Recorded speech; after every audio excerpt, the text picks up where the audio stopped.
Assalamualaikum warahmatullahi wabarakatuh.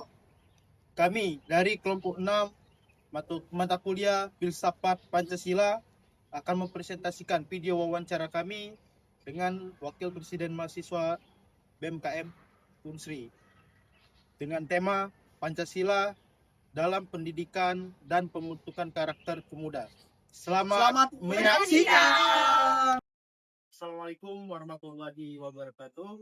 Waalaikumsalam warahmatullahi wabarakatuh. Alhamdulillahirrahmanirrahim. Teman-teman, kita panjatkan puji kita kepada Allah Subhanahu wa taala, di mana karakternya dan kehendaknya lah yang masih disebutkan dalam diskusi kita pada pagi hari ini. Dan tema kita pada hari ini yaitu tentang Pancasila dalam pendidikan dan pembentukan karakter anak muda. Dengan narasumber yang sangat luar biasa, merupakan satu dari ketua dari himpunan BMKM Unsri. Beliau merupakan wakil ketua Unsri tahun 2025, yaitu saudara Sultan. Saya kenalkan dulu. Oke, halo semuanya, perkenalkan nama saya Bagus Satrio dari program studi pendidikan Asma dan Kesehatan angkatan tahun 2022. Ya, seperti yang dijelaskan tadi, saya sudah menjabat sebagai wakil presiden mahasiswa Fasilitas. Kami baik itu secara umumnya dari PBKN ingin berdiri dengan saudara Bakri tentang tentunya pendidikan Pancasila dan juga karakter anak, suatu karakter anak muda di era sekarang itu. Jadi nantinya ini ada beberapa pertanyaan dari anggota-anggota kelompok. Mungkin kita diskusi santai saja gitu kan di sini. Mungkin boleh di pertanyaan pertama, saudari Elsa. Baik, terima kasih Mbak. Sebenarnya bagus dengar apa yang dikatakan oleh kami, bahwa kami juga ada keterkaitan antara program studi kami dengan apa yang nanti disampaikan oleh Bagus terkait dengan karakter dan moral anak muda di Indonesia yang saat ini. Adapun pertanyaan dari saya itu, bagaimana sih pandangan Bagus sendiri terkait dengan kondisi karakter dan moral anak Indonesia atau generasi muda Indonesia saat ini? Jadi saya jelaskan Tentu mengingat sekarang generasi muda sekarang ya, tentu sekarang mudah sekali informasi-informasi kita dapatkan, kemudian hal apapun, budaya-budaya dari luar pun sekarang sudah sangat mudah masuk ke khususnya kita anak muda. Nah, jadi sebenarnya sekarang anak muda memiliki tindakan-tindakan ataupun hal-hal positif dan entah itu sekarang anak muda suka dengan aksi-aksi sosial, kemudian aksi-aksi kebermanfaatan. Nah, tetapi di satu sisi juga melihat perkembangan yang sekarang ini berkembang ya, dan budaya-budaya luar itu mudah sekali masuk dan tidak ada hal yang membatasi kita semua terhadap itu. Jadi terkadang di satu sisi dampak-dampak ini juga yang mempengaruhi moral dan etika khususnya anak muda. Apalagi budaya-budaya dari luar akan mudah sekali masuk ke kita, dan itu banyak sekali yang kurang mencerminkan nilai-nilai Pancasila, nilai-nilai moral etika yang budaya Indonesia itu sendiri gitu. Mungkin boleh dilanjut. Oke, saudari Elsa. Pada paham apa? Lanjut saudara. Terus izin menanyakan kembali ya, terkait dengan seberapa urgen sih dalam mempertahankan karakter dan moral dalam kondisi di mana teknologi ini semakin berkembang gitu dalam kehidupan saat ini, berapa urgen? Seperti hal yang kita jelaskan pada awal tadi, bahwa akses ataupun perkembangan teknologi ini tidak ada batasannya. Jadi semua orang bisa mengakses, semua orang bisa mencari informasi di situ.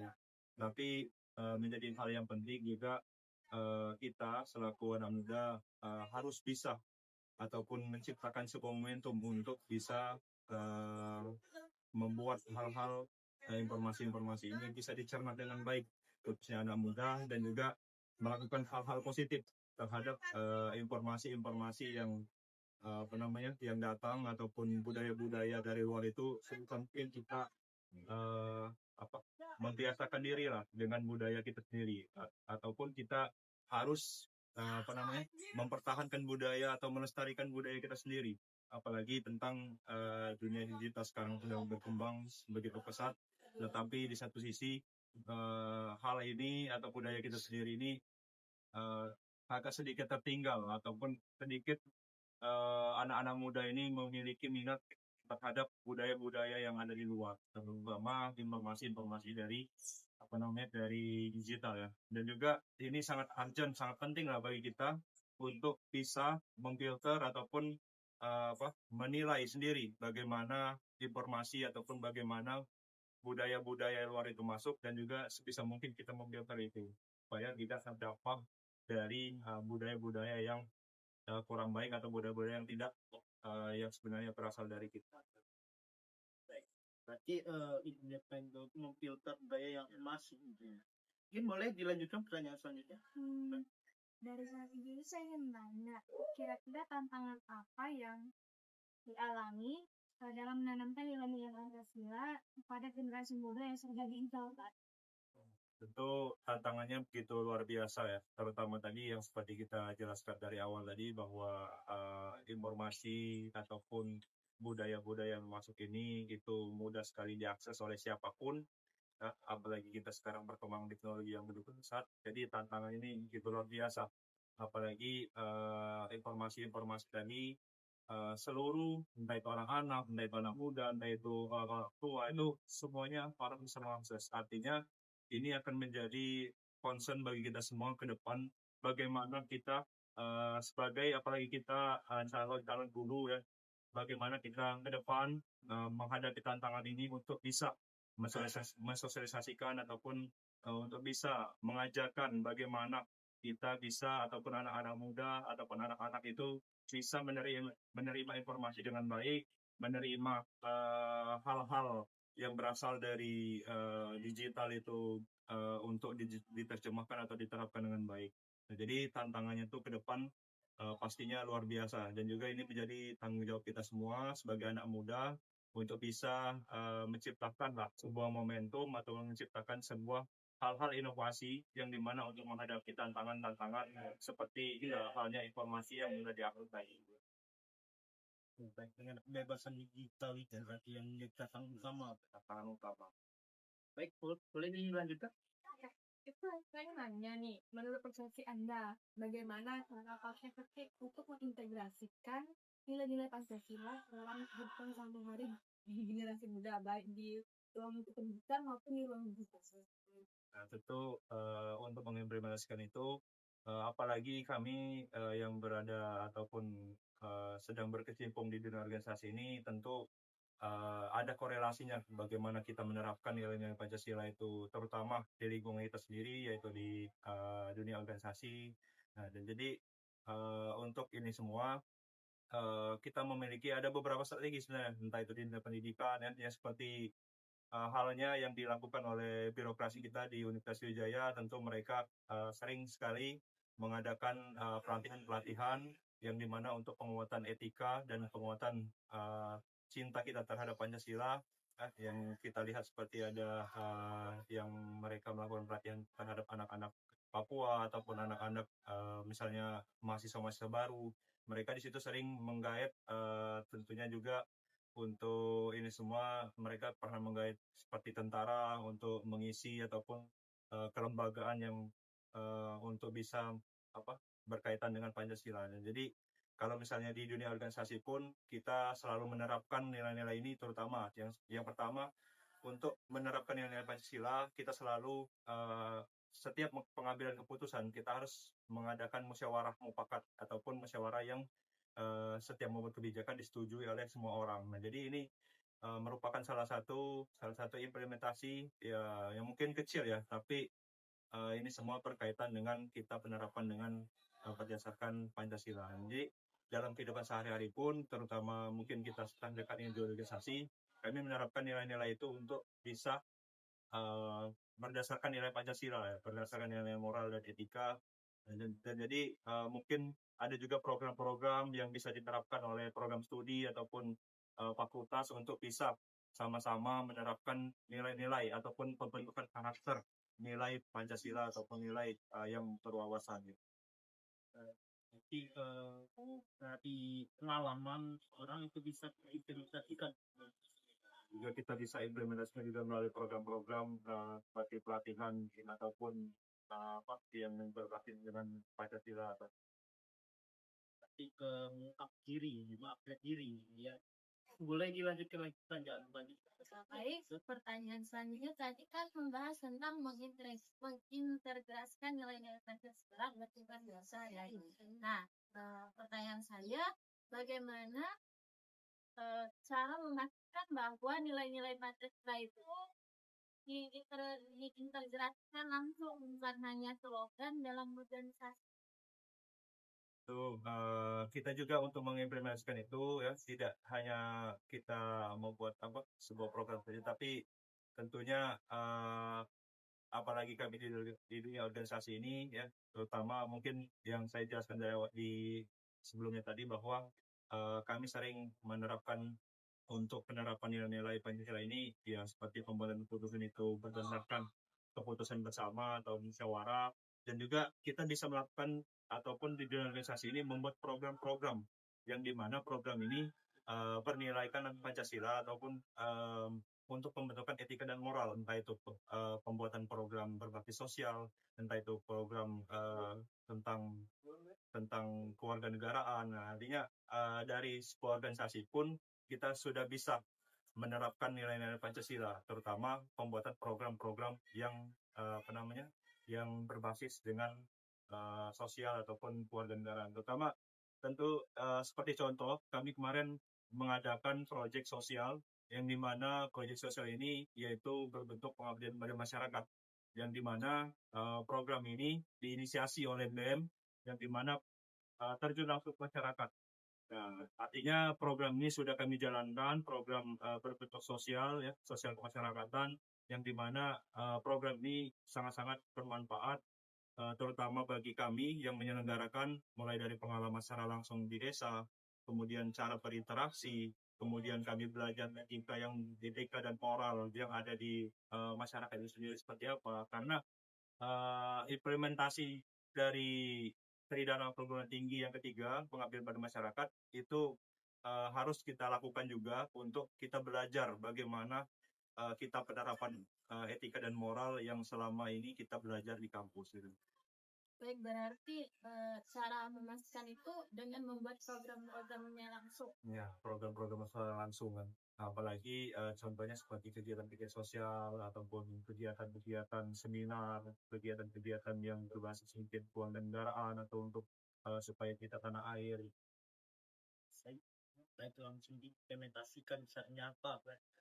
Mungkin boleh dilanjutkan ya pertanyaan. Oke, selanjutnya bagaimana cara mengintegrasikan nilai-nilai Pancasila secara efektif ke dalam kurikulum pendidikan tanpa terkesan dogmatik dan indoktrinatif? Tentu terutama untuk penerapan dari etika dan moral ini atau nilai Pancasila ini ke dunia pendidikan, tentu banyak strategi yang bisa dilakukan, entah itu strategi dari pihak kementerian ataupun strategi dari pihak program studi atau fakultas ataupun institusi ataupun universitas.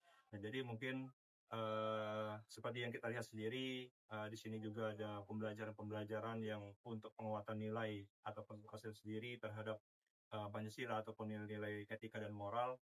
Tentu strateginya ya seperti kita menambahkan ataupun memberikan pengajaran terhadap mata kuliah yang berbasis dengan Pancasila. Apalagi memang seperti kami misalnya, kami Penjas ya, kami mengikuti juga perkuliahan MBK ataupun ini ya yang ada Pancasila.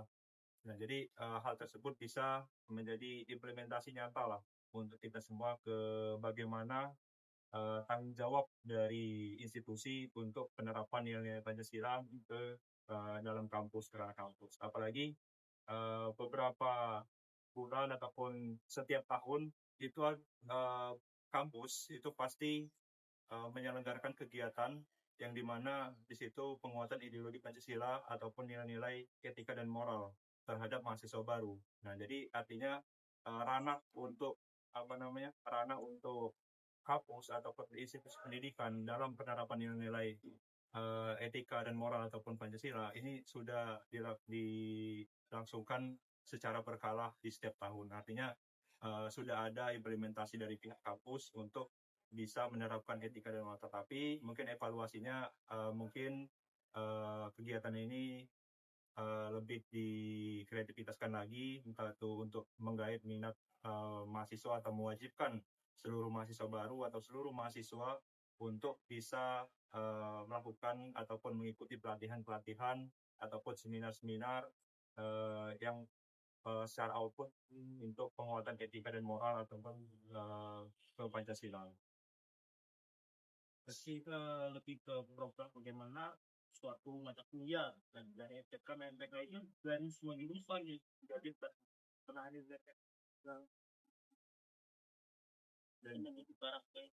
Dan juga biasanya setiap tahun ataupun setiap beberapa bulan sekali kampus kita menyelenggarakan kegiatan-kegiatan ataupun menyelenggarakan yang berkaitan dengan penguatan ideologi Pancasila yang bekerja sama langsung dengan TNI. Penguatan mungkin dilanjutkan dengan pertanyaan terakhir dari Wanda. Biasanya untuk pertanyaan terakhir, jika Anda bisa memberikan saran atau masukan kepada pemerintah atau masyarakat, apa yang perlu dilakukan untuk lebih memperkuat peran Pancasila dalam pembentukan karakter anak muda melalui organisasi?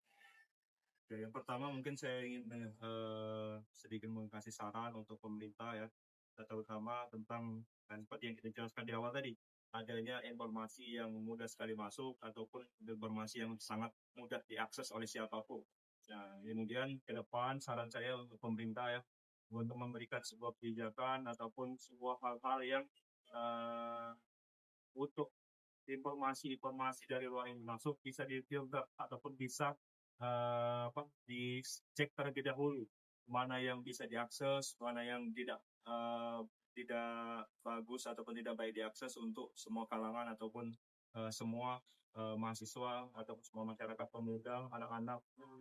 Ke depan mungkin harus ada kebijakan untuk informasi dari luar itu bisa diterima masyarakat. Gitu.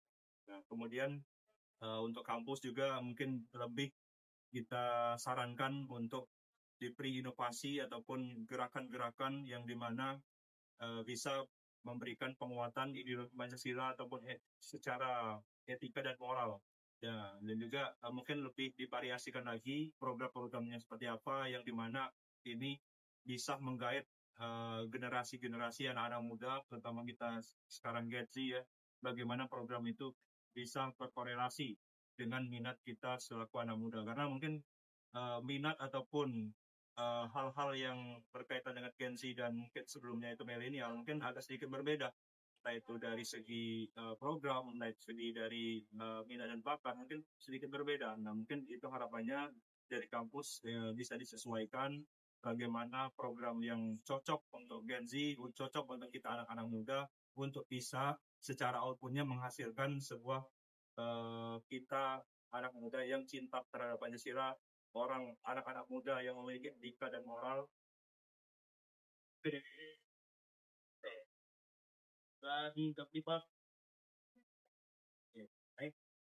Dari ke-7 pertanyaan ini dapat saya sebagai narasumber kali ini bahwa tentunya generasi muda ini tantangan yang utama dalam pendidikan etika dan moral pendidikan dan Pancasila itu dari kemajuan teknologinya,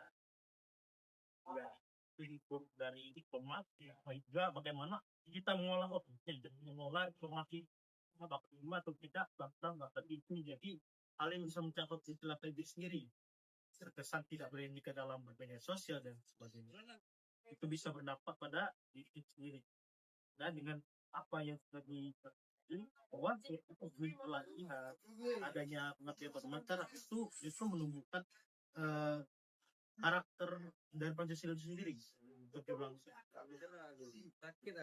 Jadi kan sekalian diskusi singkat kita pada bagian ini tentang Pancasila, pendidikan Pancasila dan pendidikan moral generasi muda Terima kasih juga pada saudara-saudara sebagai materi yang itu membuka pikiran kami bersama mahasiswa bagaimana cara penerapannya. Tentunya kami dalam pendidikan Pancasila ini tidak hanya tahu secara teoritis, namun dalam aksi dalam terutama di organisasi paling besar di UNSRI ini bagaimana aksinya sudah tahu bagaimana ini program kerja dan sebagainya.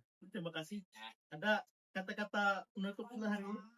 Mungkin saya ucapkan juga terima kasih untuk teman-teman semua. Mungkin kita sini sama-sama belajar, sama-sama berdiskusi terkait perkembangan teknologi yang dimana dampaknya bisa secara berdampak kepada nilai Pancasila atau etika dan moral. Mungkin ini suatu kesempatan yang luar biasa ya.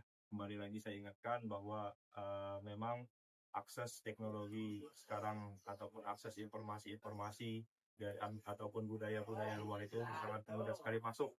Nah, kembali lagi ke kita untuk bisa memfilter ataupun menilai yang mana yang baik untuk kita, yang mana yang kurang baik untuk budaya kita, terutama yang berkaitan dengan secara output atau secara ini kembali ke nilai-nilai ataupun etika dan moral.